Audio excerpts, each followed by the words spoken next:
విచారించగా వాళ్ళ పేరు గోల్కొండ హరీష్, అదేవిధంగా బొల్లంపల్లి అభిషేక్ అని వాళ్ళిద్దరు ఉన్నారు. వాళ్ళ దగ్గర పందుల సమస్యలో వాళ్ళ దగ్గర చెక్ చేస్తే 2 kgs 200 grams గాంజా దొరికింది. ఆ గాంజా వాళ్ళు దాదాపు హెల్త్ 1 lakh రూపీస్. సో వాళ్ళని తీసుకొని వచ్చి ఈరోజు అరెస్ట్ చేయడం జరిగింది. వీళ్ళు ఇంతకు ముందు కూడా వీళ్ళ మీద కేసు పెట్టెల్లో ఇద్దరు కూడా పెట్టెలకు సంబంధించిన నివాసం. ఇద్దరు కూడా చిన్న వయసు వాళ్ళు వీళ్ళు చదివితే వీటికి సంబంధించి ప్రజలకు సంబంధించి పరిచయం అయింది. అప్పటి నుంచి వీళ్ళకి అన్నింటి కూడా అయింది.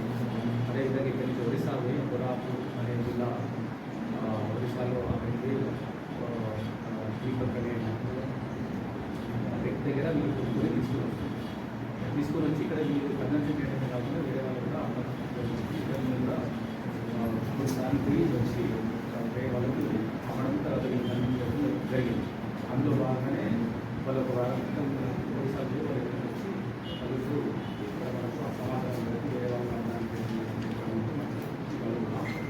దీనిలో ప్రత్యేకంగా మా దగ్గర ఈ రాజ్యాలకు సంబంధించిన అంశాల్లో మన తెలంగాణ గవర్నమెంట్ చాలా స్ట్రిక్ట్గా యాక్షన్ చేస్తుంది. అందులో భాగంగా మా ఎస్పీ గారు అశోక్ కుమార్ ఎంపీస్ గారు చాలా వివిధ ఉద్యోగాలను చాలా పకడ్బందీగా సీనియర్ యాక్షన్ తీసుకోవడం జరుగుతుంది. అందులో భాగంగా ఈ మధ్యకాలంలో మెట్పల్లిలో తర్వాత ఇబ్రాహీంపట్నంలో అక్కడ కొన్ని కేసెస్ కూడా చేయడం జరిగింది. అదేవిధంగా ఇక్కడ కూడా సర్కిల్ ఇన్స్పెక్టర్ సురేష్ గారి ఆధ్వర్యంలో శ్యామరాజు మేకల్ ఎస్ఐ గారు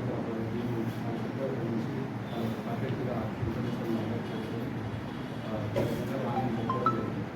ప్రత్యేకంగా వాళ్ళను ఈ సందర్భంగా తీసుకున్నాను. అదేవిధంగా ఈ సమాజంలో కూడా ఈ మధ్యకాలంలో మనందరికీ తెలుసు తెలంగాణలో చాలా గత కొన్ని సంవత్సరాల నుంచి ఈ గాంజా కన్వెన్షన్ చాలా జరుగుతున్నట్టు దానికి రిలేటెడ్గా కొన్ని కేసెస్ జరుగుతున్నట్టు మనందరికీ తెలుసు. సో దాని విషయంలోనే గవర్నమెంట్ చాలా గట్టి యాక్షన్ తీసుకుంటుంది. దీంట్లో కేవలం మున్సిపాలిటీస్ యాక్షన్ ఎలా తీసుకుంటారు, దీంతో పాటు మన సమాజం కూడా అందరూ పట్టించుకొని వాళ్ళ కుటుంబాలలో పిల్లలకు సంబంధించిన విషయంలో వాళ్ళ నడవడికను వాళ్ళు ఎదుగుతున్న స్పీడ్ను వాళ్ళు ఎవరికైతే ఫ్రెండ్షిప్ చేస్తున్నారో వాళ్ళకి సంబంధించిన విషయాలను వాళ్ళ పేరెంట్స్ తీసుకోవాలి. అదేవిధంగా స్కూల్స్లో కూడా గవర్నమెంట్ స్కూళ్ళలో కూడా టీచర్స్ కూడా గురించి పట్టించుకోవాలి. ప్రత్యేకంగా ఫ్యామిలీ ఎక్కువ వీళ్ళకి కేర్ తీసుకోవాలి. అయినప్పటికీ కూడా అక్కడికి జరుగుతుంది.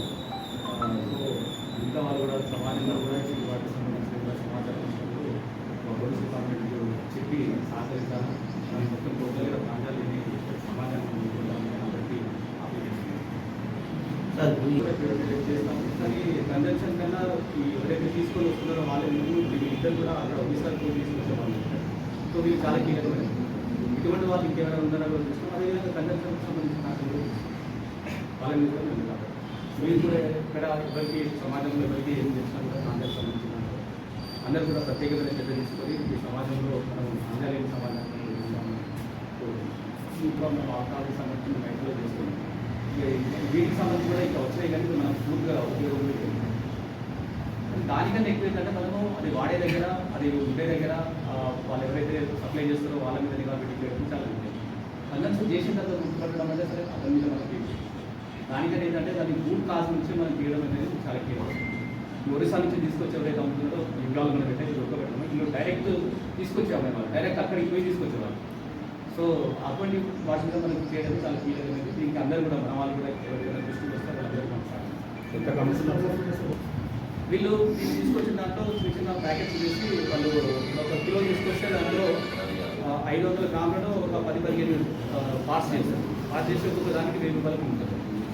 అంటే వాళ్ళు పోయి వచ్చే దానికి దాదాపు ఒక 10,000 రూపాయలు ఖర్చు వస్తే వాళ్ళకు పోయి వచ్చిన తర్వాత ఒక ట్రిప్లో దాదాపుగా 5,000-10,000 వాళ్ళకి లాభం కూడా వస్తుంది. సో కానీ పిల్లలే చాలామంది పిల్లలు ఉన్నారని తెలుసు.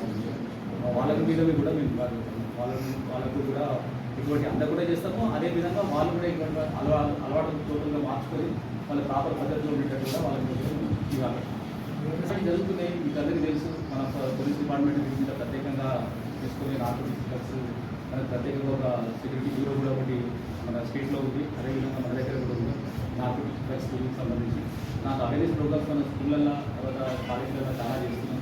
అదేవిధంగా మనం సొసైటీలో కూడా కొన్ని స్కూళ్ళల్లో కూడా మనం చేస్తున్నాం. సో ఆ అవేర్నెస్ ప్రోగ్రామ్స్ కూడా కంటిన్యూ నడుస్తుంది.